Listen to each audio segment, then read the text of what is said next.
Hello mga ka-legit Davercad, isang good news na hatid para sa lahat ng mga sumusubaybay at talaga namang nagmamahal dito po sa TVJ kasabay ng pagmamahal ninyo dito kay MVP dahil meron po siyang sorpresa para sa TVJ. Ang lahat ng yan, but before that, if you haven't subscribed yet to my YouTube channel, please don't forget to like, share, and subscribe at i-hit mo na rin ang notification bell for more showbiz updates.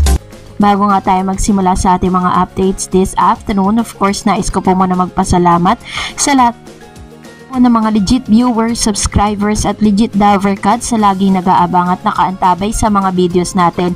Maraming salamat po sa inyong pagtitiwala.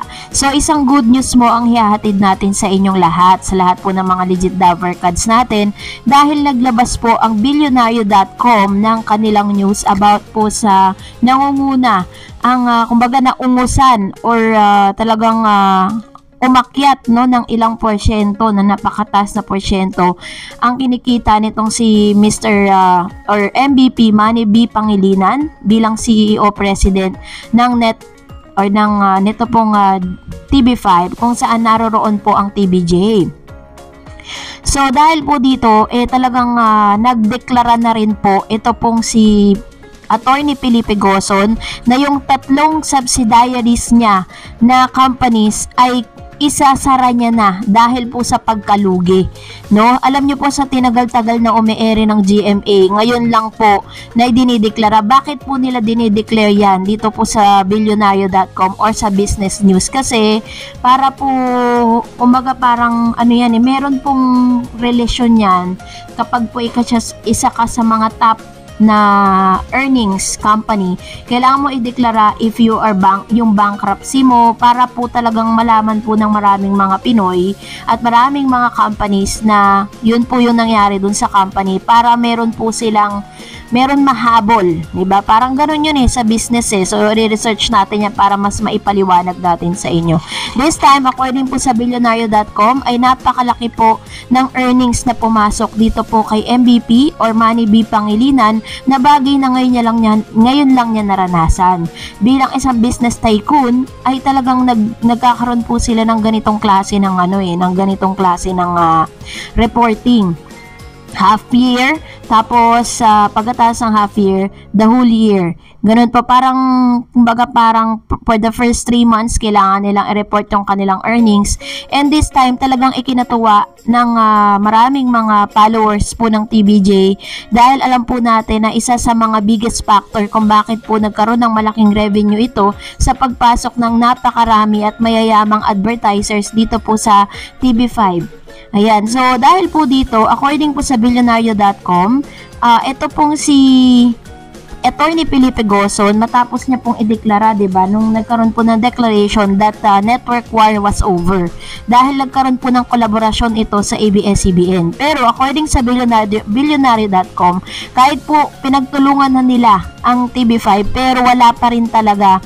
Kumbaga nagsa-struggle pa rin. Wala na nga franchise Lopez Gozon, talo pa rin. Dominant GMA profit tanks as ad revenue lags behind struggling ABS-CBN. So, kahit daw po walang franchise itong si Lopez, may tuturing pa rin na mas malaki yung kanyang kinikita kaysa po dito kay Gozon, kay Attorney Felipe Gozon. It only shows na talagang bumulusok or pababa yung kanya pong revenue. Kaya po talaga magda-decide na siya na ilan sa mga subsidiaries niya ay kailangan niya na pong isara.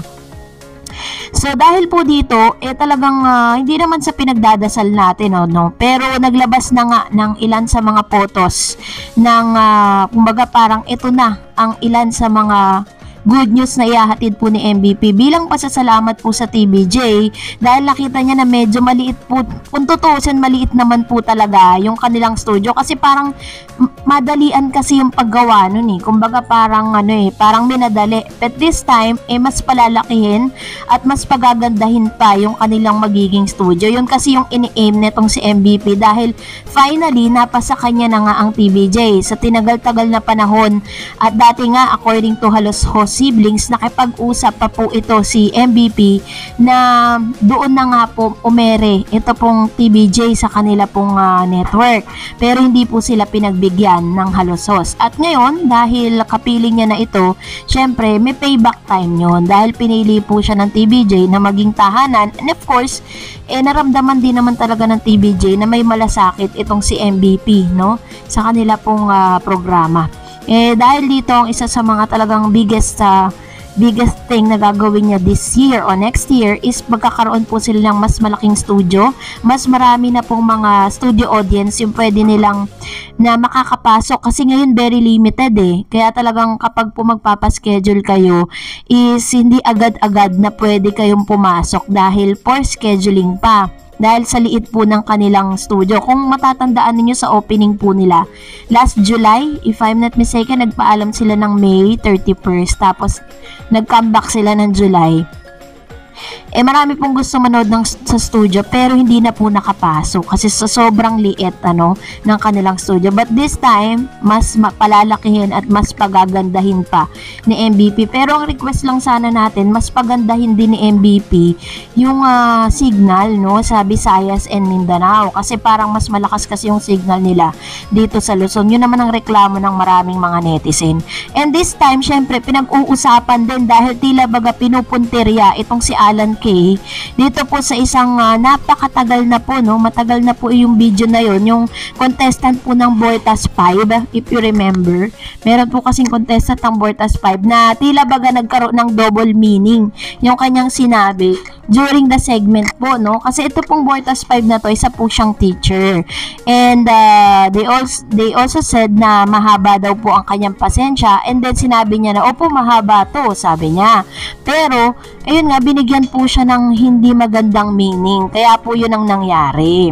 And this time, pinag-uusapan po yan dahil po sa pagkakaroon po ng, baga parang dahil po nagkaroon ng suspension ang It's Showtime. So, naghahanapan po sila ng mga butas, hinahanap nila yung butas ng, baga parang, syempre, dahil na-suspend sila, kailangan masuspend din ng EAT, which is mali Diba? Maling-mali yung ganong kaisipan na sana tanggapin na lang, nangyari na At the same time, napapanood pa rin naman sila sa social media.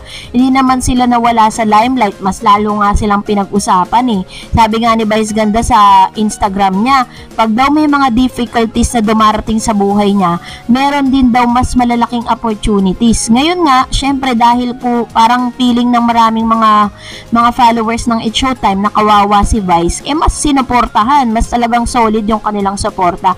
Ganon din naman sa TVJ, diba? Yung mga supporters po ng TVJ, makikita mo rin naman yung 100% support. So, kaya nagkakaroon lang talaga ng conflict dahil minsan, yung mga ibang planeta, pumupunta dito sa linya ng mga TVJ, talagang away po yun, diba? So, kanya-kanya lang yan. Kaya naman, sana po, maging maayos.